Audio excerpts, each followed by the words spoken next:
Yan mga kaibigan, nailipat ko na yung mga manok dito sa range area. Nilipat ko na doon sa growing area. Ang naiwan na lang dito mga kaibigan, yung mga maliliit na lang, 5 piraso. Yan. At saka yung mga sisiw na yung isang inahin, nilipat ko na rin dito.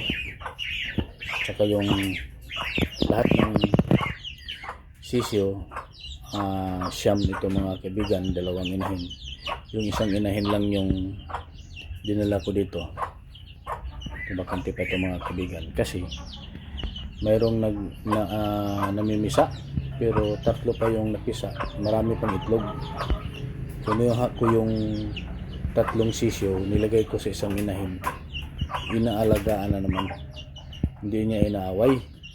So kaya iniwan ko doon, pero bukas mamayang gabi, para hindi mahirap damputin yung mga sisiyo, nilipat ko na dito. Yan mga kaibigan.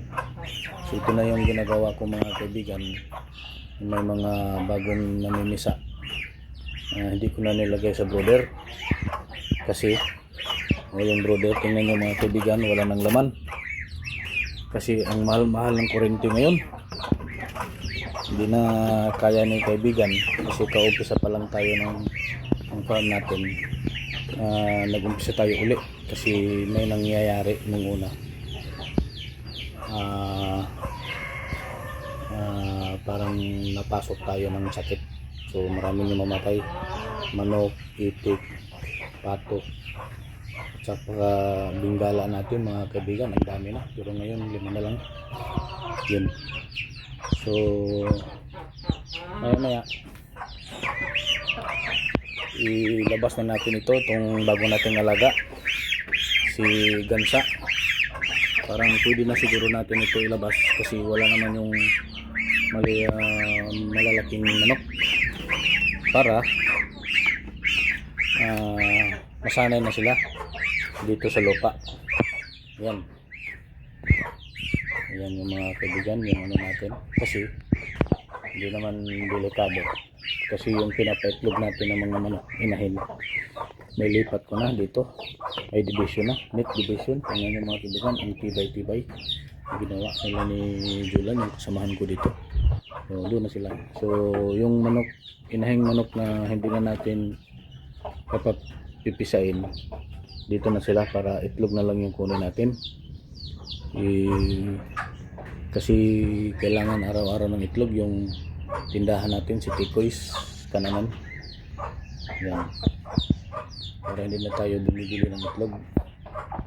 Yan mga kaibigan, kasi ito naman ang inahin dito, hindi ito mangingitlog sa sa pugadan, doon sila sa labas. So hindi natin mapakinabangan yung itlog nila kasi mabugok, hindi mapipisa. So yan na lang yung gagawin natin. Yan mga kaibigan, puntahan natin, tingnan natin yung sinasabi ko na mayroong bagong sisyo na napisaan na pinapalaga natin sa hindi sa kanilang mama.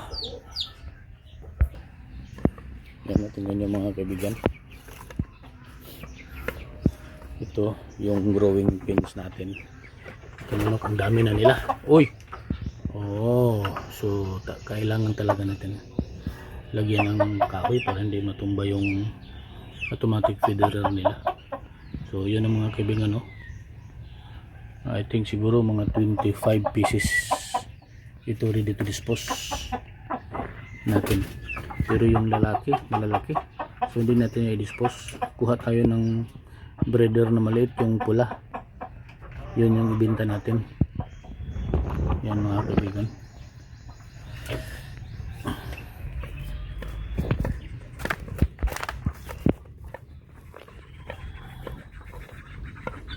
Meron pa rin mga itik na lumalabas. Yung bingala natin, no? Tingnan nyo. Apat na lang. Yung isa, I think siguro naglilimlim sa labas.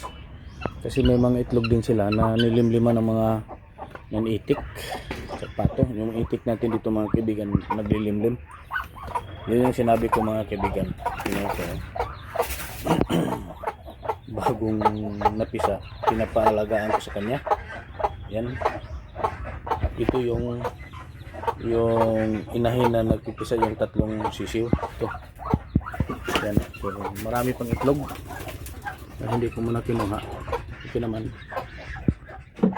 So maraming naglilimlim mga kaibigan. Isa, dalawa, tatlo, apat ito. Mayroong pato. Lima, anim. Yan. Yan mga kaibigan. Naglilimlim yan.